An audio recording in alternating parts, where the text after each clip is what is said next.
당신의 책을 가져라. 송숙희. 책 쓰기가 가장 값싸고 가장 빠르고 가장 효과 확실한 자기 마케팅 수단이라는 것. 당신의 수고로움만 뺀다면 비용도 전혀 들지 않는다. 눈을 가늘게 뜨면 많은 것들이 보인다. 우선 할 일은 당신이 존재하는 지금 여기에서 오감을 활짝 열어젖히는 것이다. 그러면 보인다. 그러면 들린다. 누가 보든 성공한 사람은 뭔가 힘있는 한 가지를 선택하고 그것에 집중한 사람들이다. 변화는 대부분 무엇을 하는가가 아니라 어떻게 하는가의 영역에서 발생한다. 정보를 모으고 아이디어를 내는 데 있어 메모는 매우 중요하다. 메모하는데도 요령이 필요한데 메모지의 앞면만 사용하여 메모지 한 장에 한 가지 아이디어만 기록한다. 수집된 자료를 인용할 때는 출처를 분명히 해야 한다. 자료 수집 과정에서 출처를 기록하는 습관을 들여야 한다. 정보나 자료는 그때그때 읽고 소화하여 자신의 것으로 만들어 버리는 게 좋다. 어슬렁거린다고 해야 맞는 표현일 게다. 그러고 있으면 머릿속에선 수많은 아이디어들이 명멸한다. 내 손은 머릿속에 순간 스치는 아이디어들을 옮겨 적느라 바쁘다. 아이디어 개발의 5단계. 1단계 배하기, 관심 갖기, 가설 세우기. 2단계 자료 수집, 관심 가는 아이템과 관련 정보를 무차별적으로 탐식하기.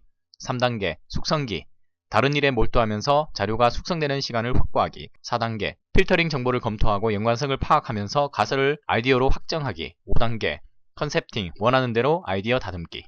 우리의 뇌는 제때 휴식해야 판단력과 창조력을 제대로 발휘할 수 있다. 쥐어짜기만 하면 좋은 결과를 기대하기 어렵다. 맛있는 양념처럼 당신의 아이디어에도 반드시 숙성기간이 필요하다. 샤워가 창조적인 뇌의 활동을 촉진시킨다는 것을 밝혀냈다. 당신이 팔려는 상품이나 서비스의 품질은 중요하지 않다. 그것을 팔아줄 고객들의 마음속에 당신의 제품이 어떤 인식으로 자리잡고 있는가가 중요하다. 쉬운 것이 올바른 것이다. 올바르게 시작하면 모든 것이 쉬워진다. 책도 우선은 읽기 쉽고 재미있어야 한다. 게임이니 영화니 TV니 하는 영상 매체들과 경쟁해야 하는 만큼 책 읽기 자체가 즐거운 체험이 되어야 한다. 당신도 쉽게 쓰자. 그래야 읽는 사람이 많아지고 독자가 많아야 추천도 많이 받는다. 그래야 당신의 책이 많이 팔린다. 무엇에 대해 쓰던지 읽는 순간 이미지가 떠오르도록 써라. 강조하건대 인용은 그 출처를 철저히 밝혀라. 짧게 쓰자. 그래야 쉽다. 모르는 것은 절대로 쓰지 말자. 100% 들킨다. 언제까지라고 스스로와 약속한 다음에 써라.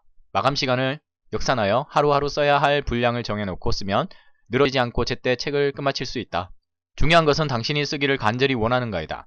쓰고 싶다면 어떻게 해서든 시간을 만들어 쓰게 된다. 책 쓰기를 습관들이는 방법은 매일 일정 시간을 책 쓰기에 할애하고 집중이 잘 되는 공간을 확보하는 것이다.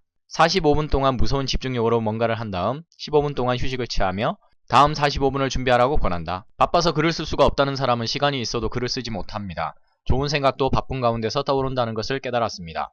글쓰기든 책쓰기든 쓰려는 사람은 우선은 남의 것을 많이 읽어야 한다. 읽다 보면 몇몇 사람의 책이 만만해 보이기 시작하는데 써야 할 때가 된 것이다. 수많은 책을 펴내는 저술가로 유명한 일본의 다치나바 다카시는 하나의 주제로 책을 쓰기 위해 그 첫 단계로 관련 분야의 책을 500권 가까이 읽는다. 자기만 알고 있으면 득이 될 것 같지만 결국 모두가 공멸하는 일이다. 글을 생각하고 쓰는 게 아니다. 아무 생각 없이 쓰는 것이다. 아무 생각 없이 자판을 두들기다가 마침내 살아남는 단 한 가지의 그 무엇에 대해 쓰면 된다. 생각을 잡아두지 말고 그냥 흘러가게 하라. 나는 여러 번에 걸쳐 책 쓰는 이 대부분이 그러하듯 당신도 초벌 원고를 우선 완성하고 그 후 수없이 고쳐 쓰자고 제안했다. 막연하고 모호한 내용은 독자들이 실정을 낸다. 독자들이 책을 읽고 행동할 수 있도록 구체적으로 써라. 평생 옆에 끼고 수백 번, 수천 번을 고쳐댄다 해도 세상에 내어놓지 않는 원고는 의미가 없다. 아쉽지만 원고를 세상에 내보내주어야 한다. 그래야 비로소 당신은 작가다. 시장의 평가가 어떠하든 그건 그들의 몫이다. 하지도 않은 것을 했다고 하거나 하는 식의 거짓은 절대 하지 말자. 진정성은 책 쓰는 이가 가져야 할 제1의 덕목이다. 당신도 수백 개까지 제목을 뽑아내는 극성을 떨어보자. 그래야만 그중 하나 건질 게 있을까 말까다. 분명한 것은 사람이 하는 일은 무엇이든 습관적으로 익숙해지는 것이 가능하다. 그러니 당신도 책 쓰기가 쉬워지는 습관에 길들여져 보자.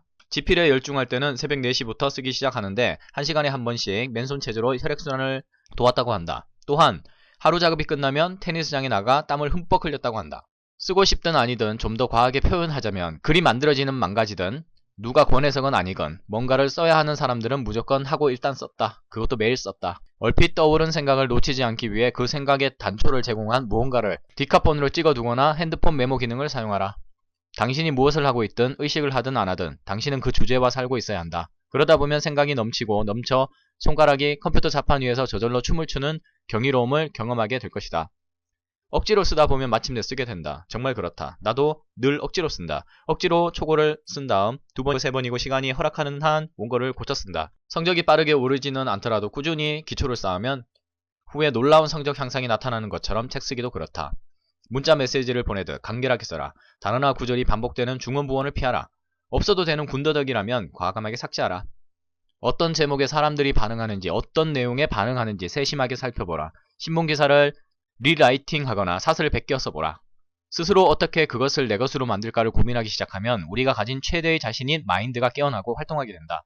길은 무턱대고 걷다 보면 새로운 길을 열어준다. 그러니 포기하지 않는다면 당신이 닿고 싶어하는 그곳에 닿을 수 있다. 모차르트가 실은 연습벌레였고 아주 지독한 노력파였음을 알아야 한다. 말이 많고 이유가 많은 사람은 고수가 될 수 없다.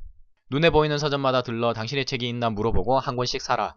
저자인 당신이 사지 않으면 누가 사겠는가? 이 책을 기획한 직후부터 같은 이름의 블로그를 네이버에서 운영했다. 때문에 책이 나올 때쯤에 이미 카페에 10,000명 가까운 회원이 B형 남자와 연애하기에 대해 의견을 공유하고 있었다. 독자는 돈을 주고 당신의 책을 사보았기 때문에 예리하고 엄중하다.